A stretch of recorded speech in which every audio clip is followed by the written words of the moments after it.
Voilà, écoutez, bonjour à tout le monde.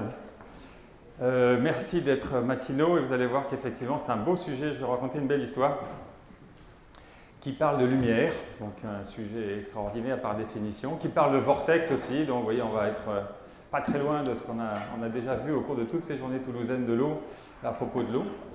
Et ce sujet de la lumière, en fait, je l'ai découvert il n'y a pas si longtemps que ça, il y a quelques années. J'ai commencé par me poser la question de ce qu'est l'énergie.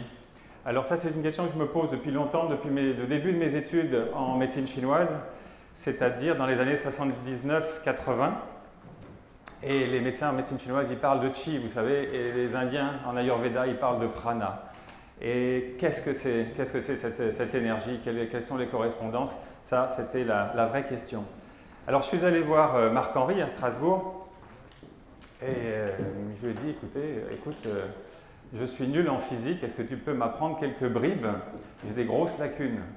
Et alors, pris de compassion pour mon désarroi, donc il a consacré, je me souviens à l'époque, il n'est pas là? Malheureusement, non. Il a consacré toute une soirée, toute une matinée à me rebriefer un peu sur l'essentiel. Et il y avait des choses à faire et des choses à dire. Et donc, je vous assure que c'est sa grande compassion qui m'a aidé au départ et qui m'a fait comprendre plusieurs choses que je vais vous égrener au fil de mon exposé. Et puis, il y a quelques années, il nous avait dit que l'énergie, en fait, c'est tout simple selon les physiciens modernes. Il faut dire pas seulement un seul mot, mais dire plusieurs mots et il faut la décrire sous plusieurs visages.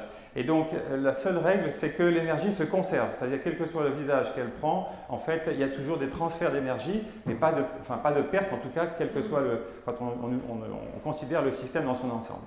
Donc, les énergies, elles ont plusieurs noms, comme je vous le disais.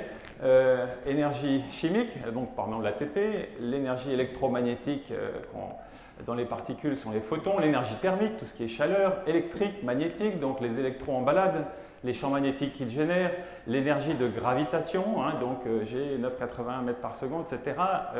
Mécanique, l'énergie mécanique, quand vous subissez un massage, quand vous faites faire un massage, c'est de l'énergie mécanique qu'on vous donne, tout simplement. L'énergie nucléaire qui tient nos atomes et nos particules autour des atomes. Et puis, ça, ce sont différents visages qui se changent les uns en les autres en permanence, à chaque seconde. Pratique, on sait que ça se fait, on fait confiance, entre guillemets. Mais il y a deux formes d'énergie qui, à mon sens, ont été oubliées, et c'est grand dommage. On va en parler abondamment, l'énergie liée aux neutrinos. Alors, les neutrinos, qu'est-ce que c'est? Ce sont des particules qui ont une masse variable et une charge variable. Donc ça varie tout le temps et ça varie si vite que la résultante est égale à 0. Et ce sont des particules qui nous traversent tous et qui en fait n'ont pas d'interférence avec la matière ou si peu. Il y a quand même une petite interférence, on va le voir.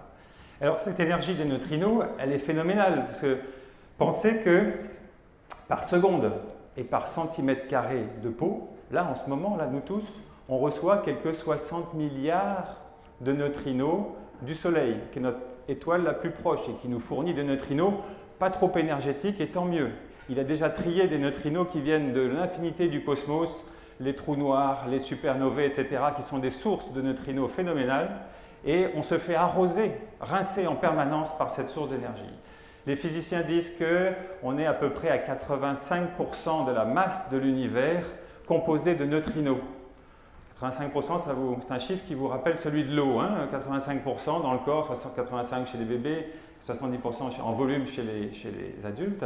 Donc, celui qui dit que les neutrinos, ça ne sert à rien ou qu'on ne l'a jamais vu, donc on s'en fiche un petit peu, c'est un petit peu celui qui a l'attitude du poisson au fond de l'océan, qui n'a jamais vu l'eau et donc qui dit que ça n'existe pas. Vous voyez, donc on est vraiment baigné dans cette atmosphère et il faut vraiment tenir compte de cette énergie. Il y a plusieurs types de neutrinos, ils se changent aussi les uns en les autres, donc c'est ce que disent les physiciens. La fameuse matière noire serait en fait composée de neutrinos et vous voyez qu'il y a énormément à dire sur cette physique des neutrinos. Alors, une autre type d'énergie, on va y revenir largement. Un autre type d'énergie, c'est l'énergie mentale, l'énergie que nous émettons, que nous recevons. Il a été démontré, je reviens tout de suite, que cette énergie existe bel et bien et qui n'est pas du tout ésotérique ou farfelu d'en parler, c'est banal, c'est de la physique banale, et il faut en tenir compte, on va le voir comment. Alors, il y en a un qui parle de ça très très bien.